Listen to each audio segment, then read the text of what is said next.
Morning, everyone. My name is Christine Cummings. I'm the Executive Director of the Maine Grocers and Food Producers Association.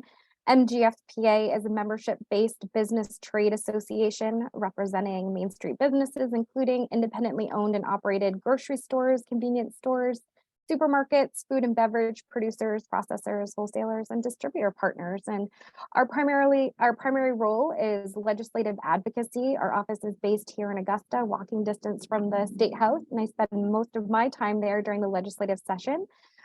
We work closely with a variety of different state level departments and welcome any of you to reach out with any questions. And thanks for joining us this morning. I'm going to turn it over to Bill.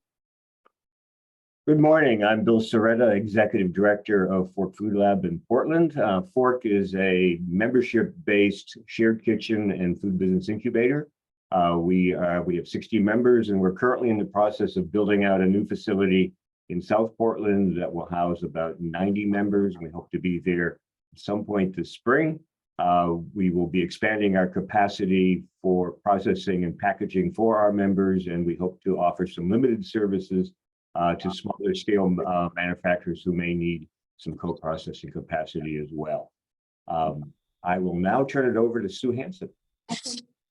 Thanks, Bill. Good morning, everybody. I'm Sue Hansen, and I manage the Maine Center for Entrepreneurs Food Accelerator programs, which are specifically designed for established food, beverage, and ag companies in Maine looking to scale up, and more mature food companies who are ready to more aggressively expand regionally and nationally.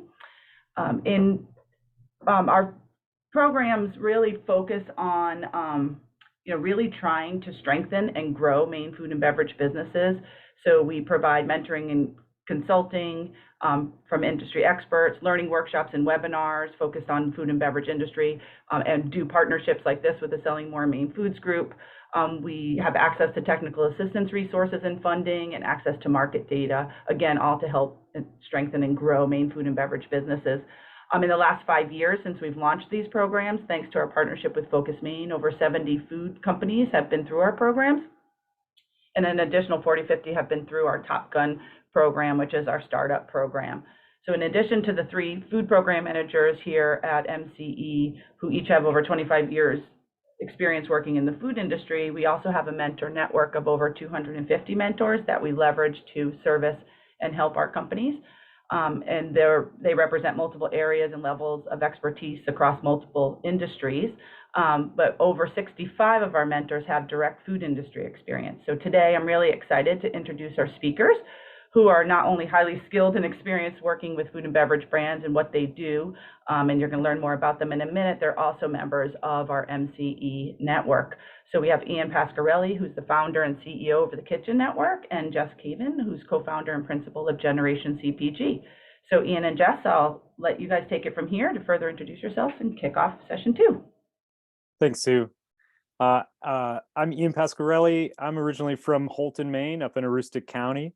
I went to University of Maine and graduated with a degree in food science and nutrition. And as Sue said, I operate a business down in Boston now called the Kitchen Network.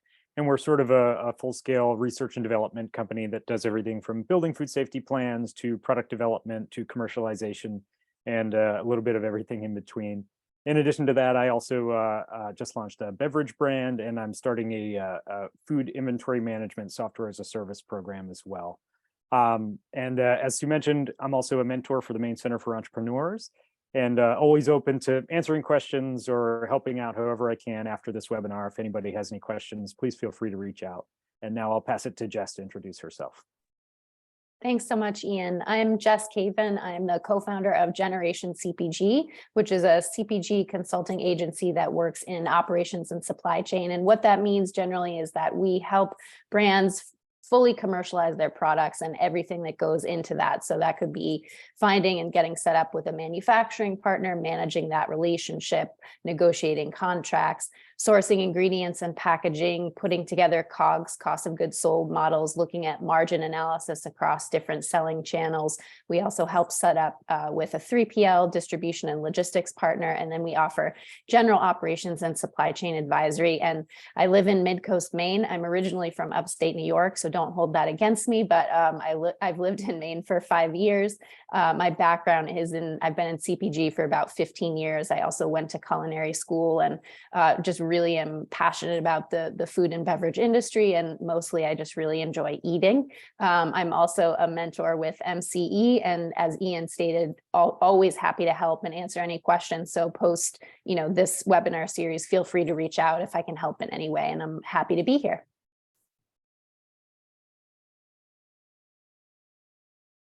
All right, so just going through the key takeaways from today's session. The last session was on introducing you to co-manufacturing. What is it? When am I ready? What are the details that go into deciding why I would co-manufacture? And now today, we're going to dig a bit more into the details of what it's actually like to start up and work with a co-manufacturer. What are the relationships like? How does it work? How do you plan for the future? And so one of the key takeaways is, how do you find a potential co-manufacturer? I think that is probably one of the biggest nebulous clouds over this, is figuring out, how do I actually go about finding a co-manufacturer? Where do I look? How do I even search for it? And how do I know that this manufacturer is actually right for my needs? Which actually leads into the second key takeaway, which is, how do you select and then vet a co-packer or co-manufacturer to make sure they're the right fit? Sometimes just because they have the right equipment or they have what you think you're looking for doesn't necessarily mean that that is all you need to make your decision to work with them. There's a whole list of things that we're going to dig into deeper in this session about what should you look for, what are some red flags, how do you know this is the right partner for you, do they have the requirements that you're looking for, is it going to make you have to change what you do now in order to make sure you can work with them? A whole lot of things that we're going to dig into in detail there to make sure you know how you actually go about selecting the correct partner for you. And then the last part, we're going to talk about, how do you actually start up? How do you discuss contracts? What does it actually mean to get started? And how do you dig in, go through the details, go through the contract spec sheets, test runs, R&D, get all set up, get your ingredients covered, and then actually start manufacturing with this group. So we're going to cover a lot today. We'll do our best to get through the slides as quickly as possible with covering the information, because I'm sure there'll be a lot of questions. Feel free to type some questions into the chat as we go, and we'll do our best to answer as we go along, but we want to get through the content, and then we'll try and answer all of your questions at the end if we can. Perfect. And so on the first point here, finding potential co-manufacturers, how do you search and where do you look? There's lots of places to do this, and we've just highlighted a few here, which is not necessarily all encompassing, but there are co-packer databases that exist out there, and the presentation team will send out some links after the presentation today with some of those databases, but that's a great place to start. There's several on the internet that are free, and you can type in what you're looking for and hopefully get a starting point, at least a couple of names. The next point here is Google, which is everybody's favorite search resource. And I use that myself sometimes. I have a deep network, and so does Ian, of manufacturing partners, but sometimes you're looking for something really unique, and Google can be quite helpful.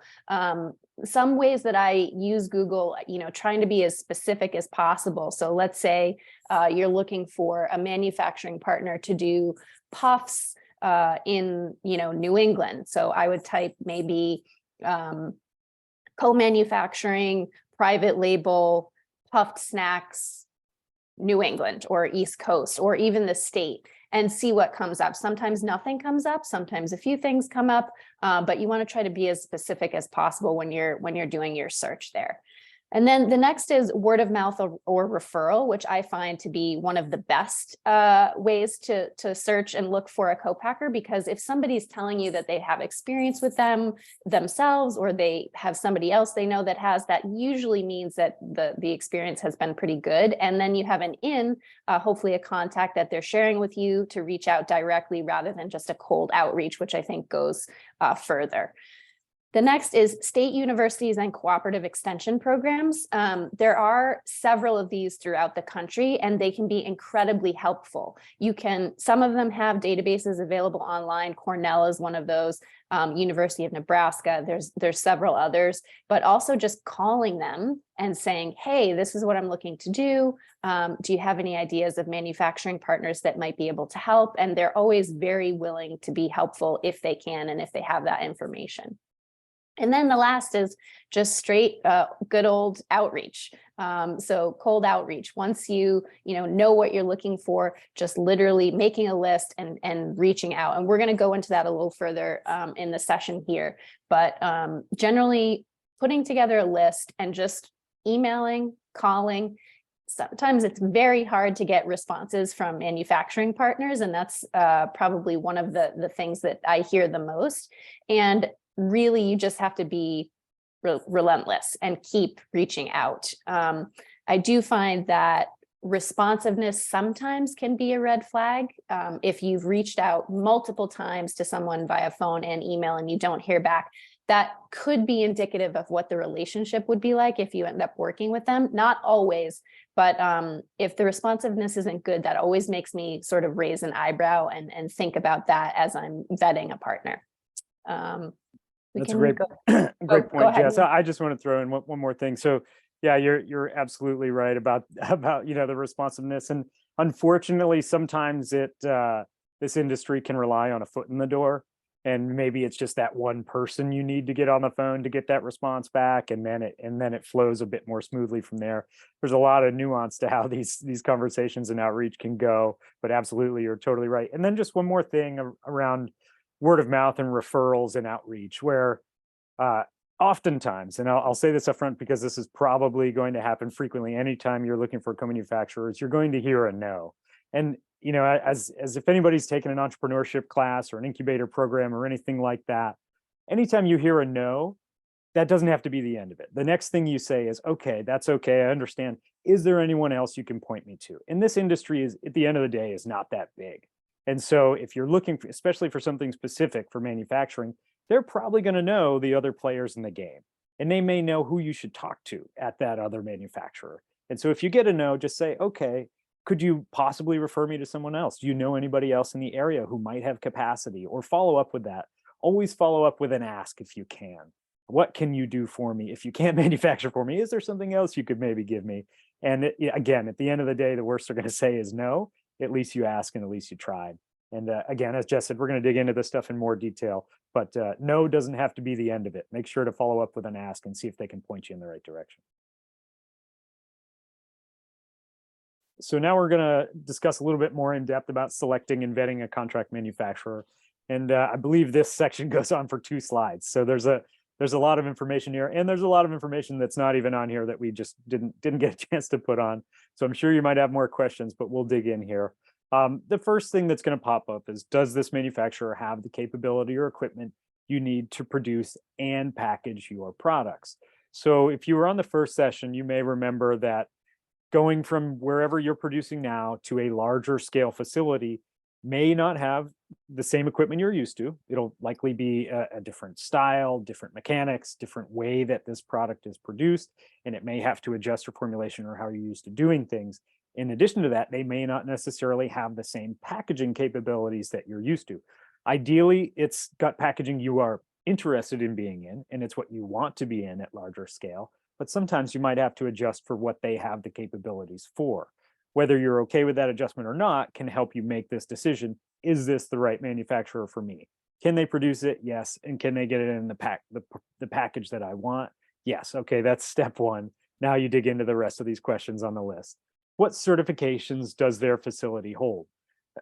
For your product, are you looking for something specific? Either maybe you're coming to a co-manufacturer because you want a certification you can't do in your home kitchen business or in your small facility.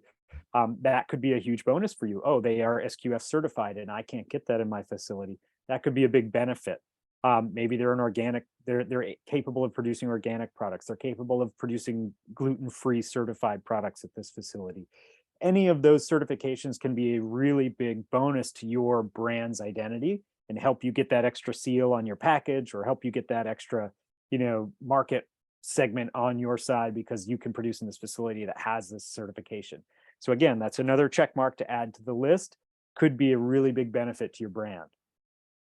Next, you want to find out which allergens are present in the facility. So for instance, with a lot of salty snack manufacturing, something that's often in a lot of salty snacks is peanuts, right? And that could be a very serious allergen that you may easily be able to avoid in your current facility, but moving up to a larger co-manufacturer that has the capacity to do the millions of pounds a year that you want to get to, you may have to be in a facility that uses peanuts. And that could be a go, no go decision for you. So allergens can be a really difficult thing to get around. And again, what you have to do is think about, am I okay having this on my package now that, okay, it's produced in a facility that also processes this, or B, sorry, this is a no-go. I need to keep looking and find a facility that meets my needs better. So again, you start sort of putting these things on the list and then deciding from the hierarchy of what your needs are, what best fits your needs at the time, and then go with that. Location. Does it matter to me or my business growth goals? We are, most of the businesses on this webinar are, I'm sure you're located in Maine, right? This can be a challenge for anybody located in Maine. Is this manufacturer close to me? Are they in Maine? Probably not, depending on what type of product you're making. Hopefully more so in the future, but as of now, it's challenging to find even a New England-based co-manufacturer, depending on the type of product you're looking to produce. So what you have to think about is not only, oh, do I have to take a plane to go visit this facility every time I see a production run, or vet them, or R&D, or want to run a new SKU, but where is your product going after it leaves the facility? Does it make sense for your product to be based in New England? Does it make sense to produce in California and ship all of your product all the way back to New England to then distribute there? Or do you need to consider what happens at the second, third, fourth, fifth step down the road? Because as you're growing your brand, you're going to a co-manufacturer to start producing larger, more quantity than you're used to producing now. Ideally, you're selling it to more markets, and ideally, you're reaching more consumers. Those are not all going to be based in New England. It may make sense to have a centrally located in, Minnesota or Ohio or somewhere closer to the Midwest, where you can be a centrally located facility and centrally located distribution to reach more of the country, reach more consumers, and grow your brand to the size that you actually want it to be. So does location matter to me or my business? You have to think through not only what you're doing right now, but what you plan to do for the future, and then make that decision from there. Again, so many more details we could go into on each of these. I'm sure there's questions, but I'll keep going down the list here. What are their minimum order quantities? Now, this is often a make or break for smaller brands. It can be very intimidating to reach out to a manufacturer and then hear them say, and often the manufacturer is going to think the same thing, because they're looking at you as a small producer and they want to know right away, are you going to be worth my time to bring you into my facility? Because if we're going to run your company's product for a day, you have to produce maybe 10,000 pounds, maybe 50,000 pounds in a day, depending on the type of product you're doing. And that can be a very big shock to some smaller businesses to think about, oh my goodness, I have to produce this much just to get into this facility. Now, that may make you realize, A, this facility is not for me, or B, okay, I need to look at my plan and decide, can we meet this? Can we sell this amount of product over X amount of time? That also factors in your shelf life, your retailer engagements. Will they take product after it's been sitting in a warehouse for 6 months? So thinking about how much product you can actually move compared to how much product you have to produce in a single run. Many times conversations will sort of hit a stopping point here when you're talking to a manufacturer. We're going to go into the nuance on how you could manage that relationship in terms of starting up as a new brand. Hey, maybe we can't meet it year 1, but year 2, we could meet it, or year 3. Can you work with us? Can we partner together to make us, to help us get to that point? There's a lot of different ways to get there, but it can be very intimidating up front and can often lead to stop in conversations just by hearing a number that seems too scary or too large without really digging into the details on how you might make it work. Next thing on the list is, what is the lead time? Again, this is very important. Some manufacturers are booking 3 months, 6 months, a year out, and that can be a really big challenge to overcome. How do you plan to work with a company that you're not even going to be producing there for a year from now? That takes a lot of planning, a lot of sales mechanics, and a lot of logistics around how you're moving your product. And is it the right decision for you to work with a group that has those long lead times? something goes wrong, you miss your window, an ingredient doesn't come in, you may get pushed another 3 months down the road to the next time they have an opening.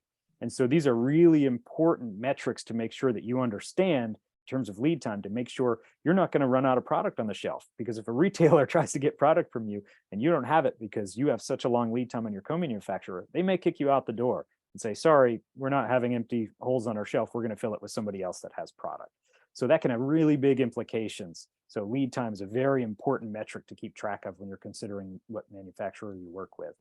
And then, towards the end, but certainly not the least concern here, pricing. How much is it going to cost to work with this manufacturer? Those large MOQs can mean not only a large production cost, but also you're paying for all the ingredients that goes into that huge run as well. That can mean a lot of upfront capital and a lot of upfront cash that goes out the door. Again, once you purchase that, you pay for that huge amount of product that you're producing, you also have to sell it. You also have to move it. You also have to make sure it's stored safely and controlled. There's a lot of aspects that go into what the pricing actually is. Are you paying per unit? Are you paying per day? How are these costs going to be broken up as you work with this co-manufacturer? Do you have to purchase a piece of equipment to make your product at this facility? That happens more frequently than not, really. Sometimes there's a specialized component that you might need. And again, that's upfront capital that you have to invest before you even start working with this manufacturer. I think this would fit very solidly into our discussion that we're already talking about for maybe another session around COGS models. How does this costing, at the end of the day, your per unit cost, does that actually make sense for you in your model to pay for this product to be produced by this manufacturer? Or maybe you have to consider someone else that was lower on your list, but it meets your pricing targets and it meets what you can actually do and what you have to do to make your margin on your product and keep you profitable or moving forward with your expected sales point. The next one down on the list is, it's just a great question to know. What other companies are they producing for? Now, you may not get an answer for that.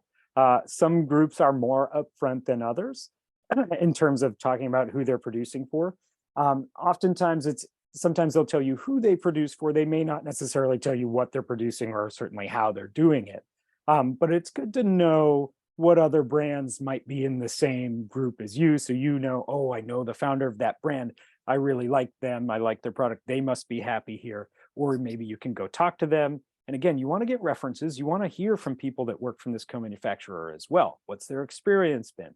How is the communication? How does billing work? Is everything smooth, or are you looking to get out as soon as you can? So all of these things can be really, really important to know. Again, the manufacturer themselves may not necessarily tell you up front, but maybe there's a way you can find out some other way, or speak to somebody else who uses this co-manufacturer so you can get some of that inside knowledge. Yeah, and Ian, just to jump in on that, another way to find out if they won't tell you is to visit the facility and walk through the facility, and then you most likely will see other brands' products on the shelf while you walk through. Perfect. So just continuing on how to select and vet a contract manufacturer, some additional questions and things to look out for. The first one here is QA procedures and documentation, copies of recent food safety audits. Are they available? So what this is very important. And also kind of dependent upon what your business strategy is. If you are selling at local, farmers markets or direct to consumer, you may be looking for different types of food safety programs than if you're selling at retail. So if you're selling at retail, you're likely looking for a copy of their third-party audit and seeing what their score was. And this is a question that I always ask a contract manufacturer when we're vetting them is, can you please share your, food safety documentations, your third-party audits with us, so that we can review that and make sure that it's legit. And they also should be sharing their score. So that means that somebody comes into their facility, a third party, and audits them, walks through the facility, grades them basically on how they are adhering to those food safety guidelines, and then gives them a score, things to improve upon, and they should be open to share that. If they aren't, that's a red flag to me. So you definitely want to knock this off the list when you are vetting a contract manufacturer. Ian, I don't know if you had anything else you wanted to touch on that before I move forward. Yeah, no, I super important point here. I mean, this is your baby, this is your product, this is your business. And in a way, you also sort of want them to do that for you. I think that was actually a good sign, because you are effectively selecting a business partner. And I actually saw somebody write that in the notes in the meeting chat. This is in many ways a business partner. And so you sort of also want to feel the same from their side. What do they think about you? Are they going to dig into your details? They're most likely going to ask for your supplier documentation. They're going to vet your suppliers. They're going to want to know about your product and your ingredients. And they're going to want to know about you as a business owner, because effectively they're bringing you in as a business partner as well. So hopefully that goes both ways. Again, it's sort of a red flag if they don't really do their diligence or vetting on you, then that's a bit of a concern as well. Absolutely. I totally agree with you on that, Ian. I was working with a brand, and we were working together to vet several co-manufacturers. And one of the ones that was sort of at the top of the list based on their capabilities didn't really ask any questions or anything of the brand. And that was a big red flag. So we ended up going with somebody else. So that's a great point. Moving on to the next bullet point here is, will they openly share information? For example, process changes, COGS, which is cost of goods sold, or formulation adjustments. So this is another thing, really just kind of like getting a gut feeling about them. When you ask them questions, do they share information with you? How transparent are they into their costs? When I'm vetting a contract manufacturer and they're giving us a price quote, depending on if they are a turnkey manufacturer or a tolling manufacturer, which we went through in the last session, which means tolling, they're just charging you the fee basically to manufacture your product. And turnkey is they're purchasing all of the raw materials on your behalf and then charging you back an all-in price.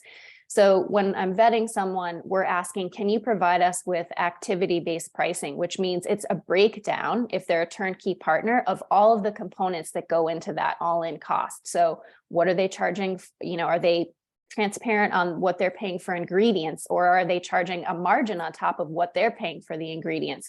What are they charging for labor, overhead, those types of things? So it's a very important question to ask. Not all manufacturers will provide you with that information, and that's okay. It doesn't mean that you don't want to work with them, but you want to consider all of the factors together. And that's one of them to consider. And then also formulation adjustments. So if you have a approved formulation that you're working with, and then the contract manufacturer is moving along and producing your product, and then all of a sudden they don't have the right tapioca syrup that's in your product, and they make a swap and use something else, are they going to let you know that and make sure that they've tested it, it's a one-to-one swap, or are they just going to do it without your knowledge? And that's a conversation to have with them at the beginning to make sure that you're all on the same page.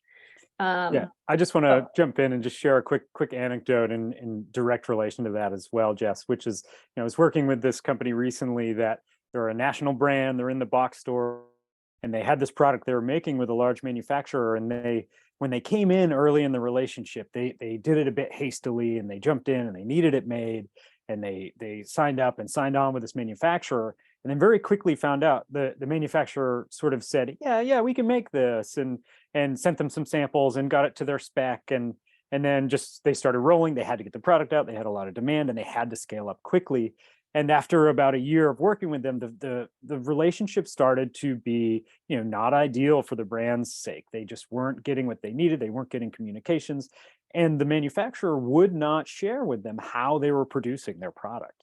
And as much as they tried, the manufacturer just held on really tightly. They said, no, hey, this is our process. We did this. You guys didn't do this. We'll make you the product, and we'll keep selling it to you. And it became a very big issue because they effectively could not pull that product and bring it to a new manufacturer that would suit their needs better, because they didn't necessarily know exactly how it was being made. And it became a very big challenge. It became a legal challenge. It was a very messy situation. And just again, they had, unfortunately, from their circumstance, had to jump into that really quickly. Had they been able to do a bit more vetting and discuss how communications and information sharing would have worked, they probably could have avoided that, or at least had it set in a contract or discussed in writing about how that communication would have worked moving forward. And it just became a really messy situation for them, and really unlucky.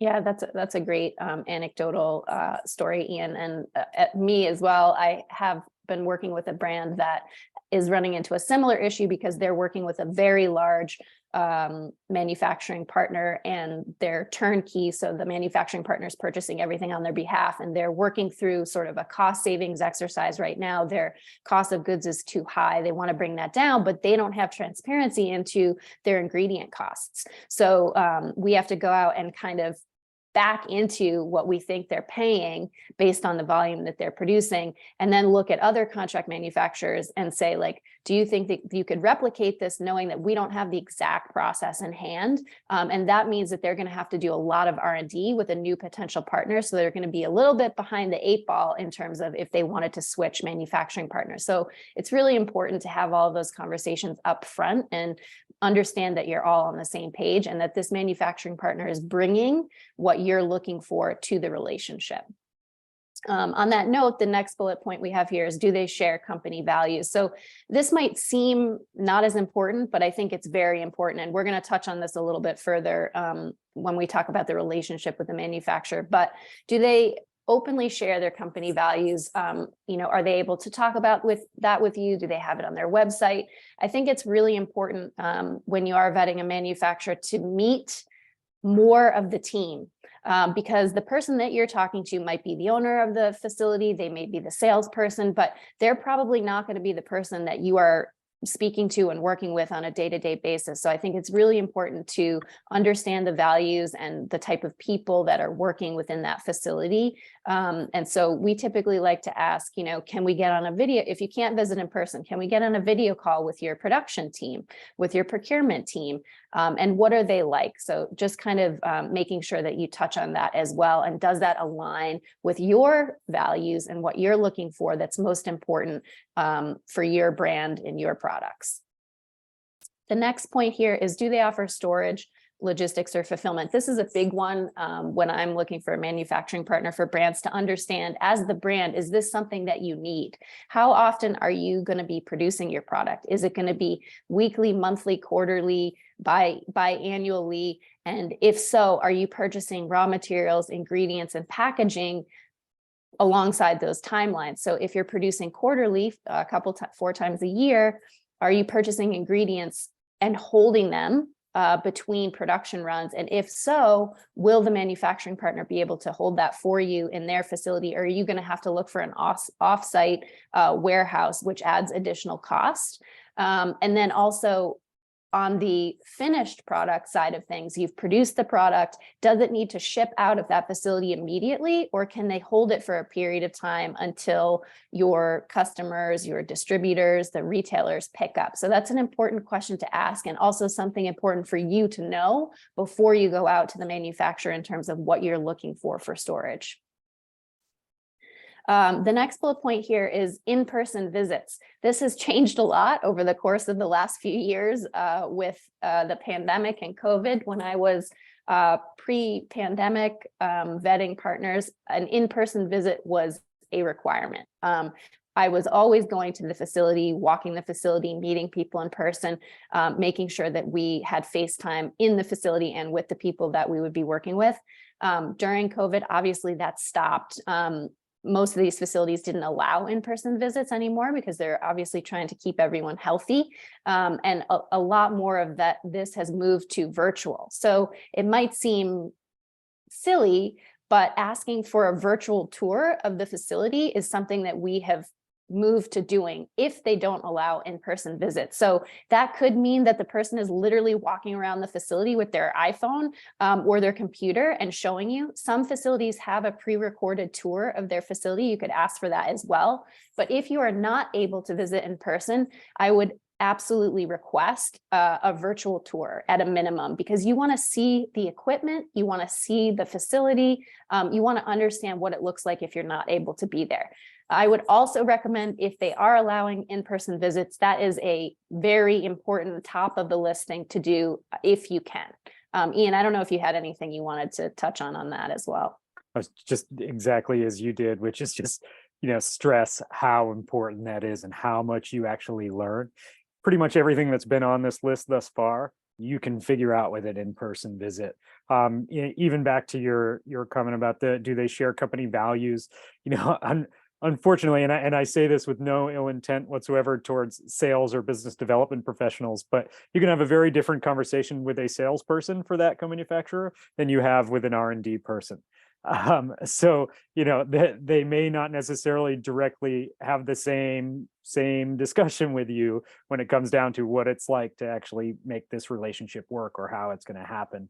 But an in-person visit is just unmatched in terms of its value. When you get to that facility, you see the people on the floor, you see, are they adhering to the HACCP standards? Are they washing their hands? Are they wearing proper PPE? Are they doing things the way that you would expect in a food safe environment? How do they handle their employees? There's a lot of value sharing that's going to go into this. Again, this is a business partner. You want to know how their employees, how does this seem like they feel working there? How do they treat their employees? How do they address people? How does the whole company work as a unit? Because it's very important, because your company and your brand are now in their hands, and you want to make sure that you're sharing those company values. Absolutely. And just as an anecdote, I mean, I have visited many facilities, as I know Ian has as well. And even if you get a virtual tour, they're not going to show you the bad parts of their plant. They're going to show you the shiny parts, the good things that they want you to see. So sometimes, even if you do a virtual tour, you're going to miss something. So being there in person, if you're able to, is really important. I was visiting a plant, to vet them, and walked through the facility and saw an individual that was working on the production floor who was eating a sandwich over an open kettle. And I thought, that's not a great thing. I'm going to make a note of that. So things like that you would not get during a virtual tour, you will find, if you're able to visit in person. And it's not always bad. It can be good as well. That can be the critical turning point where you start really building that important relationship and decide, this is the manufacturer I want to work with. These people are super nice. They understand what I'm trying to build. Their facility is clean. They're adhering to these QA, principles. So I think it's invaluable. Oh, go ahead. Sorry. I just want to double down on that and talk about the positive effects of it as well. I have absolutely made decisions based on an in-person visit, even if maybe we thought a different group was at the top. Once you see this team and you see their operations and you talk to the people there, that can absolutely make the difference of, no, this is the company we want to work with. They're the right partner. Yeah. Absolutely.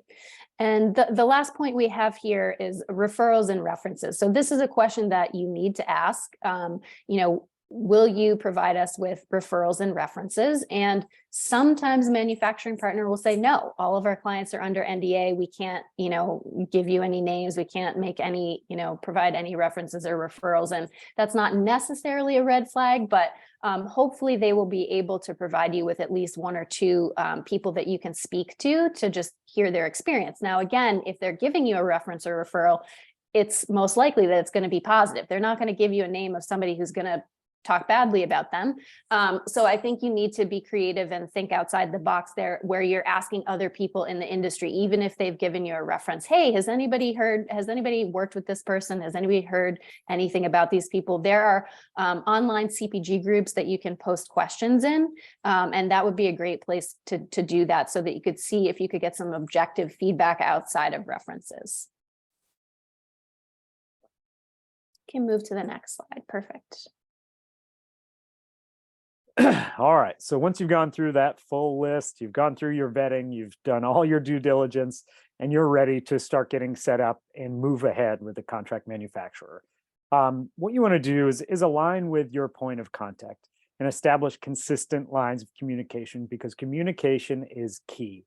Making sure that you are able to reach the people at this facility, that you can ask the questions you need to ask, and that you're getting that constant return of communication is so important. Usually they'll establish a point of contact up front. It may be a salesperson, it may be an R&D person, or it may just be an operations, or it could even be an owner of the facility. But making sure you have that person you can turn to when you need to. Ideally, the co-manufacturer will feel the same way.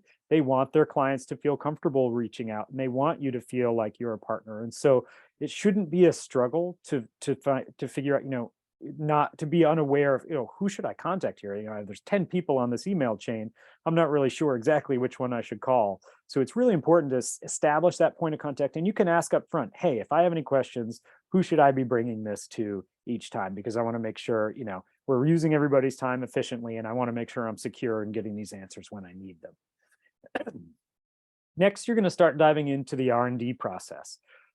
There is not a single manufacturer that's going to go through this process and say, yep, all right, we'll start you in 2 weeks, and we'll get the ingredients in, and we'll do your first production run, and we'll just get up and running, because that never happens. As concrete as you think your formula is, and as simple as you think this process may be, and even if they have very similar equipment, it's almost inevitable that something may have to change in the process and the way that your product is manufactured.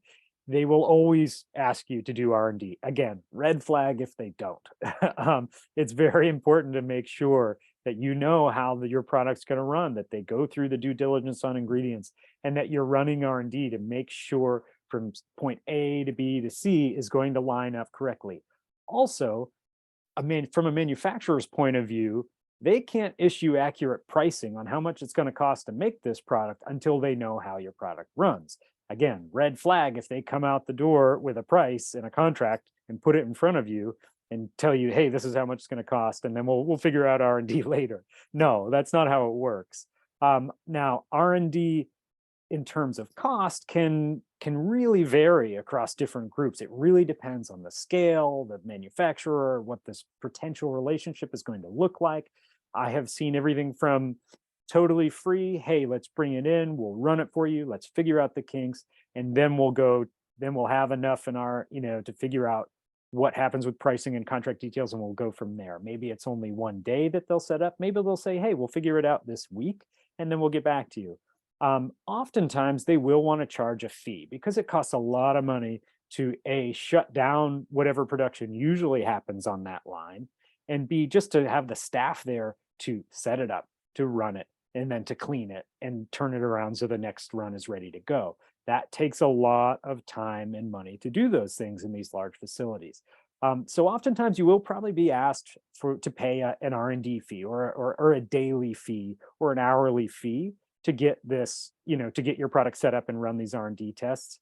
I'm not going to say whether it's a good or bad thing. Everybody does it differently. I totally understand the need to pay for that time to get your product on there. So I think it definitely makes sense to usually be charged a fee to do that.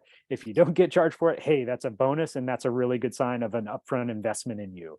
This company feels confident in you. They want to run this product. They're okay eating that cost for a day in order to push this relationship forward. But that's not a make or break by any means. Everybody does things a little differently. Just want to jump in for 1 sec, Ian. Sorry. Go ahead, yeah. On that side of things, to further that point, I've seen sometimes if they are charging, sometimes you pay the fee, and if you decide to move forward to production, they will credit that fee back towards your first production run. So that's something to consider, that if you, oh my gosh, they're going to charge me, $1,500 or a couple $1,000s to do a trial run, I'm scared about spending that money. It's a good question to ask, like, could you credit that fee back towards the first production run? And a lot of manufacturers will. So that's something to note as well. Great point. Yeah, it can work in a various different ways, but yeah, that actually does happen frequently. So that's a really good point. So after R&D, we're gonna go through the process. You're gonna get ingredients in. You're gonna run it on the different pieces of equipment. You're gonna run it through your packaging, storage, and then case packing. And ideally, at the end of the day, probably it might not even happen in R&D. It may happen in a first sort of short production run. You'll have samples that come out of that. So bench samples are, hey, here's what we've done on our equipment. They'll pack it up and they'll send it back to you. This is very important for you as the brand owner to understand, okay, how closely does this match what I consider my gold standard to be? Now, this can be a little bit iterative, because your gold standard from the way you make it in your smaller facility may not be 100% possible to recreate at scale. We know that, right? We've talked about this a few times. Equipment's different, packaging may be different, things might be a little bit different at scale. So what are your metrics for gold standard? Color, texture, form, format, packaging, all of those components. And where are you understanding that, okay, we know this has to change. but is this an acceptable change or not? And then align on, okay, what is the gold standard for this product and how do we think we can meet it? Maybe it's something where something was baked too long. We need to cut bake time on this. It's too dark, or we need to bake at a lower temp or a longer time or something like that to meet what we actually want this product to be like. Oh, you know what? These chocolate chips are too big. We need to source a smaller product because it just doesn't fit with our product. So it's really important to strive your best to get as close to your gold standard as possible. I think inevitably the co-manufacturer may push back because there are certain things they have to do, although at the same time, there may be certain things they want to do to make things a little bit easier on their end. So they may try to push you in certain directions, and ideally you're going to meet in the middle. Some things they have to change, some things they may not have to change, and you want to land somewhere in the middle. Unfortunately, that also may mean, okay, you're giving up a little because it's more labor intensive to get to that gold standard that you want. But if it fits within your COGS model, when they say, hey, it's going to cost you 3 or 4 extra cents per cookie to make this, then okay, maybe I can eat that cost, maybe not. So that's where it's a negotiation, and then you figure out how you get as close to the gold standard as you can, and then move forward from there. Ingredient and packaging specifications. This, as we've discussed, similar to product, right? You may have to change the packaging that you want to be in or that you are in now to meet the equipment on hand at the facility. It may be as simple as, a bag that's a little bit wider or a little bit taller. It may have to be a different type of material. I think we got the question in the last webinar about compostable packaging or something that's more environmentally friendly. Again, those materials may not run on that machine that they have in-house. And so, sorry, it makes it, unless you're going to go ahead and share a purchase or purchase on your own a new piece of equipment that can be incredibly expensive, you may not be able to run that packaging there. And that's just something you might have to deal with when the time comes. So align on, which ingredients you may be willing to change for your formula, because it's something they already have in-house, and you can share cost on that, and you can save money, and it meets your models, and it doesn't significantly change your product. And again, align on what packaging is going to work best that's going to allow you to reach your goals. Always thinking ahead towards, okay, this may be a little bit of a change now, but in 3 years from now, I'm going to be meeting this business growth goal of mine, and that's what's more important. And this change, does it really affect my brand identity, or is it something I'm willing to adjust and be happy with for the future? And it's okay for me for now, and 3 years from now, we'll be meeting our goals, and that's okay, and that's all right. Something I'm willing to sacrifice for. Copies of certifications for your records. You always want to, and Jess already touched on this earlier, you really, really want to make sure you get your eyes on their most recent, for instance, food safety audit.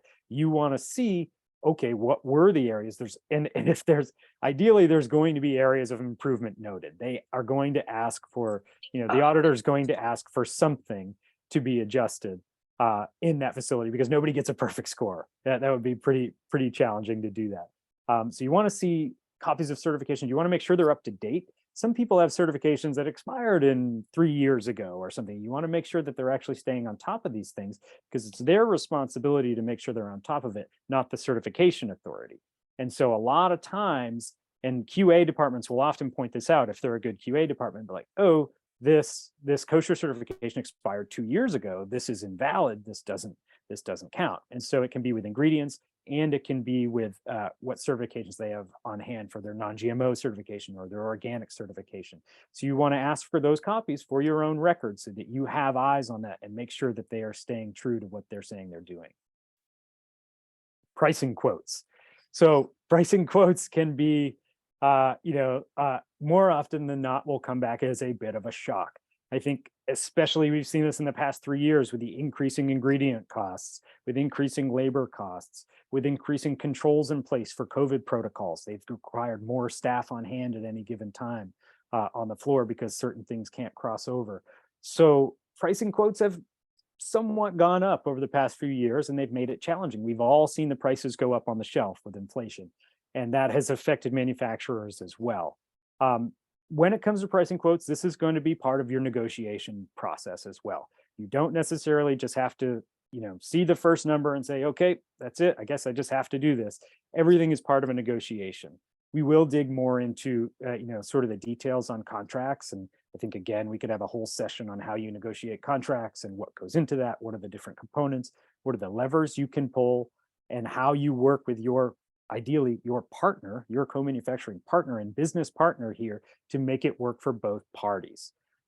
So pricing quotes, again, are probably going to be a bit of a shock up front, but making sure you have a few different versions of your COGS model set up so you can run, hey, here's best case scenario, here's worst case scenario. Does this pricing quote fit in here? Or how do we make this work? And again, it may be very difficult up front. What you're going to see is that first price quote is going to be worst case scenario, because as you start working with that manufacturer, they are going to get more efficient. You are going to start producing in larger volumes. So it means you can purchase in larger volumes. Your ingredients costs will decrease. They are going to be able to ideally eliminate people from the line because they're going to learn how your product works. They're going to say, actually, you know what? We only need 3 people on the packing line, not 4. So they're going to start out with probably their worst case scenario and then ideally cut people from there to make it more efficient. That's the general process. It very rarely gets worse from that point on. Because they have to protect themselves. They have to say, okay, we know we can manufacture with this many people at this number, and ideally we'll be able to cut that down for you over time. That's that working relationship. You're both working. They want you to be a successful brand, but they also have to cover their own end and their own expenses. But ideally that number can drop over time. There are certain levels, like for tolling, for instance, if you're jumping from 5,000 cans per production to 20,000 cans per production for a beverage, which is very simple on the manufacturing end, but an incredible decrease in cost for you on the producing end, as long as you can make sure you're selling that many units. So there's a whole lot that goes into pricing quotes and contracts, way more than I can discuss right now. I think there's probably plenty of room for questions at the end. If you want to dig into more specifics around pricing quotes and contracts, feel free to shoot them into the chat and we'll dig into it in more detail. Your pilot run. Your pilot run is effectively after R&D has been completed. You've worked out the kinks, you've sort of worked out the individual pieces of equipment that your product needs to run on. And then you're going to set up a run to be end to end, start to finish, into your finished product that is effectively a sellable unit. A very important day for you. They often base their pricing quote on this pilot run because they've effectively worked out the kinks on their end. They know how this product's going to run. They have a rough idea of how much it's going to cost them per unit to make, and that will filter into the pricing quote. Pilot runs always a really big deal. I've seen pilot runs that go massively awry, and it's problematic and it's stressful. But you will, hopefully are with a group that can work together and figure it out. Okay, here's where it went wrong. Here's what we need to adjust about the mix. This dough is too moist. We need to adjust this dough moisture and figure it out and make it run more smoothly. It can be a really stressful day, but there are different ways of measuring success on a pilot run, and everything's a little bit different. But it's a very important day for a brand, and it's what really sets you up for going into full-scale production after that. And then last step, you're going to submit your PO for your first production. It's going to be probably a big upfront cash flow dollar amount, but it's it's the beginning of that relationship. It gets you moving, and it's a really exciting day, and that's going to get you off to the races and get moving. Great. So the next topic here, and I would say potentially the most important, is working to build long-term relationships. I use this, conversation all the time with any brand that I work with, that relationship is the most important thing. When I am going out and trying to find a manufacturing partner for a brand, I don't necessarily recommend the one who has the cheapest price. I'm looking at the full picture, and relationship is at the top of that list. This is somebody that you're basically going into business with. Even though you're paying them to produce something for you, you're going to be working with them, you're trusting them to produce your product in the way that you need it to be produced, and this is super important. So I like to think about trying not to have a transactional mentality when you're approaching these relationships, which would mean you're cutting a purchase order, they're producing the product, you receive the product, that's it, you don't talk to them again, there's no communication, and you move on. That, I think, does not set you up for success. And especially during this crazy time we've been in for the last couple of years, a supply chain crisis, these manufacturers, really, most of them are at capacity and are being incredibly selective about who they work with. So I think it's very important to develop that relationship with them so that they keep you top of mind, and that, you understand you're both humans and people and you have lives outside of this work, but you want to be kind to them. You want to try to build a long-term lasting relationship and understand that they are having your best interest in mind, and vice versa, that you treat them with respect. You respond to communications in a timely manner. You pay on time. I think that's very important. If you don't pay on time, they're going to keep that in mind for next time. And if you have a situation where you're producing at a regular cadence, say every month, and then you get an unexpected order from a retailer and you call them and you say, oh my gosh, I thought I was going to produce 1,000 units, but I need to produce 5,000 units. Can you fit me in the schedule really quickly? And you haven't paid your bill on time, or you're not kind to them, they're not going to do it. They're going to move on to somebody else. So I think it's very important to think about this. And then providing forecasts in advance as requested. This helps on both ends. This helps you because you're providing them with a forecast. People aren't holding you to that forecast because most of those forecasts are just guesstimates. But it's important to provide that to the manufacturer so that they have insight into what's coming down the pipeline. And then if that forecast changes, because like I just described, you have an unexpected new order, you bring somebody new on, it's important to communicate that in real time with as much notice as possible to the manufacturing partner. And then, building up a partnership for shared growth and success. I always like to say at the beginning, like, we're looking for a long-term, mutually beneficial partner here in this, what we're trying to vet. And it's important that the manufacturer is getting something out of it and that you're getting something out of it. So I cannot stress enough the importance of building a positive long-term relationship with your manufacturing partner. There's a lot more that we could talk to about this, but I want to be cognizant of time so that we can have time to answer questions. So we'll run to the next slide.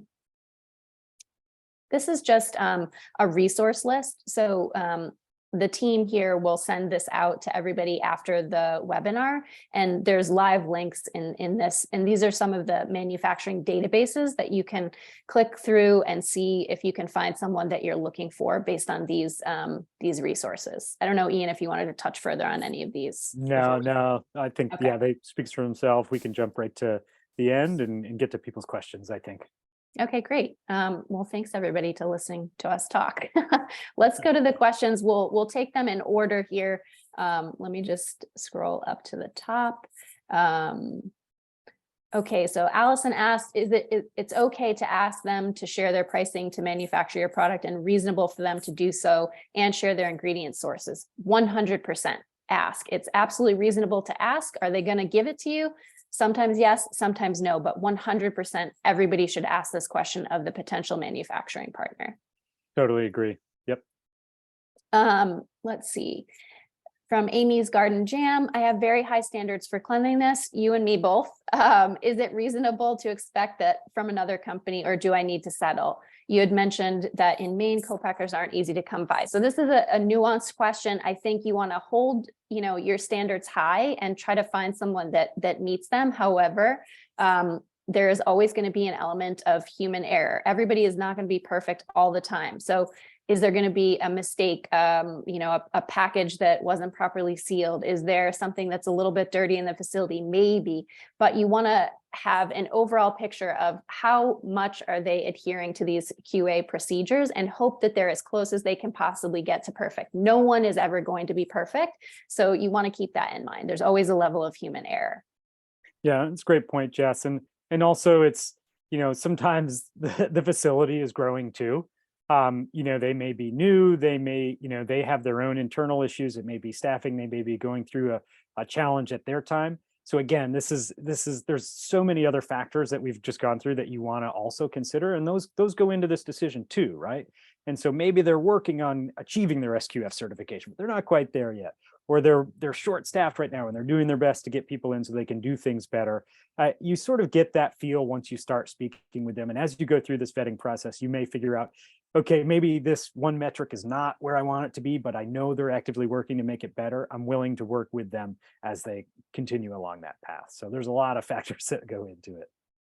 Absolutely. Next question is from Betty. We have tried to find a co-man, but have not been successful. Do you know of any gluten-free, dairy-free co-manufacturers? We've searched for over a year, many conversations with no luck finding someone who can make our products. This is very common. I don't have anybody offhand, but I would love for you to email me after the call so I can get a little bit more information from you. And then potentially I might be able to give you a couple names that might be able to work. But in terms of Maine, yes, there's a limited pool of manufacturing partners in the state, depending on what you're trying to produce. So if you can't find anybody in Maine, you might have to consider opening up your search outside of Maine. But I'm happy to help if you want to send me a follow-up email and we can see if we can get a couple names for you. Oh, go ahead, Ian. I'm sorry, Jess. I was going to say, so both Ian and Jess's emails are on the slides at the end slide. And I don't know, Tanya, maybe you could just drop them in the chat. Yes, I can do that. Go ahead, Jess, sorry. That's okay, no problem. I'll type mine in right now. And then next question was, sorry for the dumb question, what's R&D? So no dumb questions, it's research and development. And is there a standard non-compete NDA style agreement to enter into at the R&D phase? This is a great question.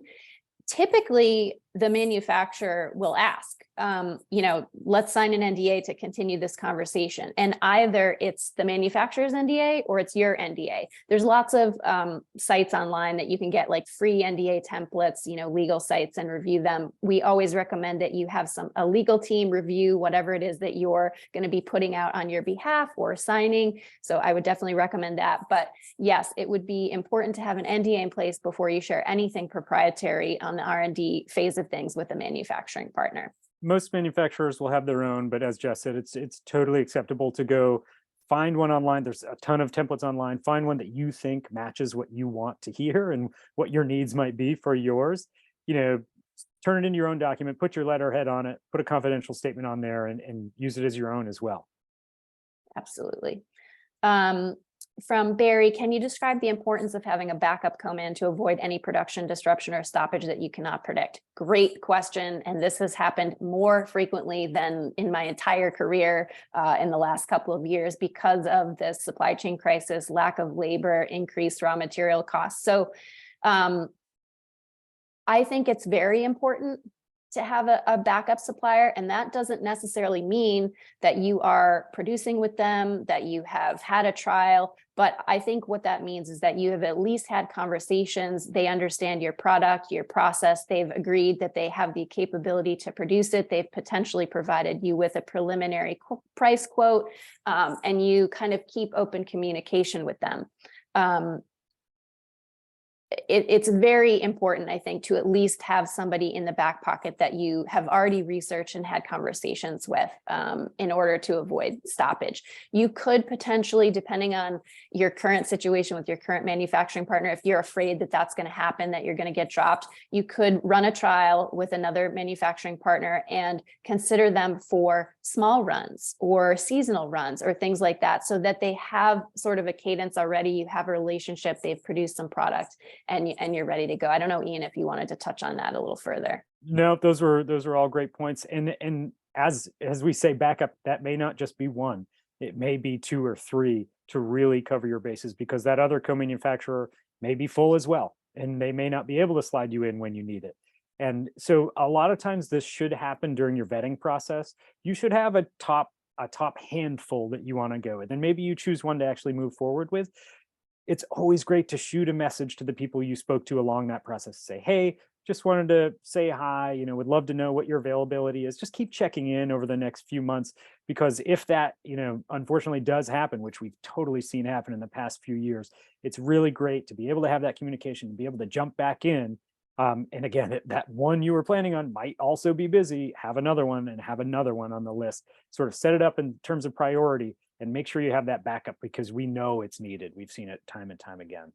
Absolutely. And just recently, I was working with a brand who was producing an ice cream, and their manufacturing partner declared bankruptcy, closed the doors, locked the door, didn't tell anyone, and they couldn't get their ingredients out, their product out. They had no product. They were out of stock. They needed to quickly find somebody else, and you don't want to be in that situation. So I think it's really important to have at least one viable backup, and hopefully more than that you have at the ready. Next question here, Rebecca Potter. How does insurance work between your business and the co-manufacturer you plan to work with? Great question.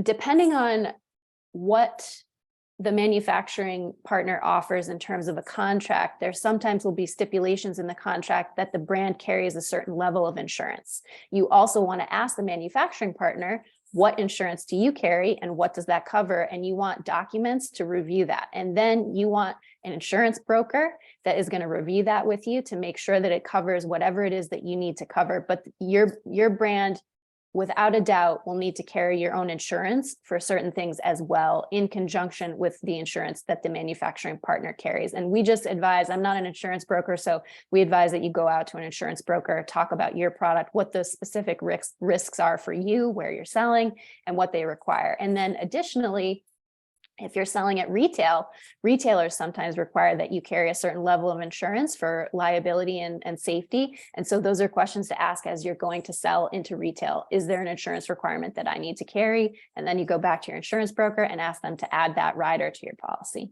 Yeah, they'll often ask to be added as additionally insured on your policy, ideally. So that's usually, Whole Foods will ask if you want to sell there. Their minimums for liability will probably be higher than what your base minimums were for incorporating your business. So as you got set up with your business and say you're working with an insurance broker, they may actually probably have a higher limit for liability from 1 million to 2 million or 2 to 3 to actually cover that on their end. So again, you're going to want to work with a broker. You're going to want to make sure all your ducks are in a row. But ideally, they're asking those questions. You're asking those questions of them to make sure that you're covered on all sides. Absolutely. I think that's the last of the questions in the chat. Any other questions or anything else that we can provide today? Jess and Ian and everybody, obviously, right? So we had this first webinar where we talked about, the pros and cons. And so I think everybody was kind of like, okay, yep, do I do it? Do I not do that? Right. Today we get way more into the meat. And I think, right, obviously it's very obvious that this is a big decision, right? And there are pros and cons and risks associated with it, but it's a strategic decision, right? And, having your ducks in a row, knowing where you want to go in that vision is really important. I mean, you could do short-term stuff and move along, but then who wants to, go through all of this for another co-packer when you get bigger, maybe, right? So how do you really, do you really understand where your business is going and what that relationship is? And I think it's important, and clearly through what you presented, it takes time. So to expect that you're going to find a co-packer in 2 months or 3 months, again, you have to be planning ahead and doing a lot of this work way ahead. And, Ian and Jess both, are resources, so, they're resources for some quick, Q&A from this group. For MCE member companies, they're resources at a different level, but obviously they have companies that you can partner with and, and work with and pay, for services here that help you through this process, right? So just a little plug for you guys, but you're really not really there. But again, this is a lot to take on. And if, we all only know so much, and, working with experts to help you through this is a really good thing. Yeah, that's a great point, Sue. And I think you brought up a really great lens to look through as you're considering moving to a co-manufacturer, and all the nuance and all the questions that go into that is, how do you define what your business growth is what it looks like? What is your end goal, or what are your growth goals? And by really thinking ahead to what are you actually working to achieve, really helps you define all the parameters that go into which co-manufacturer might be the best fit for you. How do you define business success? How do you define, what you're actually growing here, and what type of business are you really looking to run further down the line? Because it may not be what you're doing today. It may not what you're be doing what your next year, but 3 years from now, when you're really hitting your growth metrics and you're hitting those sales you wanted to get to, it's a totally different business at that point. And are you really prepared that that's what you want to grow into, or is it not what you're looking for? And so really trying to look ahead and define what growth and success means to your company and your business further down the road really helps you decide which co-manufacturer might be the right partner for you. Absolutely. And just two more quick points. I know we're running out of time, but to further your point, Sue, in terms of planning ahead, typically when I have brands come to me, it's the norm that they say, I want to find a co-manufacturer and I want to start producing tomorrow. And, you know, I kind of smile and say, I would love to help you, but it's going to take longer than that. So just as a general rule of thumb, typically I say, like, to find and get set up with a co-manufacturing partner, allow for about 3 to 6 months. That's an average. It could take less and it could take longer, depending on the uniqueness of your product. But that's typically the range that I give to people to have an understanding of how long that will take. And then one other thing I just forgot to mention on the contracts is that in the last 3 pre-pandemic, contracts were very common with manufacturing partners. And since the pandemic, they have become less common in terms of manufacturers being willing to sign a contract at the very beginning, because they're strapped on resources. They want to ensure that your brand is going to last with them, and they don't want to spend legal time, legal dollars to develop a contract. So some manufacturers still do contracting. It's always, you need to ask that question. If they do, great. You have somebody on your legal team or an outside legal resource review those contracts for you. If they say, no, we don't do contracts, then I look to consider the purchase order as the contract. So you're submitting a purchase order, and at the bottom of that purchase order, I like to put something to the effect of, this purchase order is for, you know, XYZ in accordance with our SOP, our standard operating procedures, our QA procedures, and then you attach what that is as an addendum to the purchase order. And that protects you, adds a level of protection outside of having a contract. I think we could probably have a whole nother session on contract and pricing, so maybe we'll think about that, but just wanted to touch on that point. But thank you, everybody, for joining. And again, Ian and I are available for follow-up questions. If you have any, we're happy to help however we can. Thanks, everyone. And I think we're at time. We appreciate everybody joining us today and the great information from Ian. Just again, watch for an email with links to the video and materials from today. And next week, we'll be looking at co-manufacturing for others. Have a great day.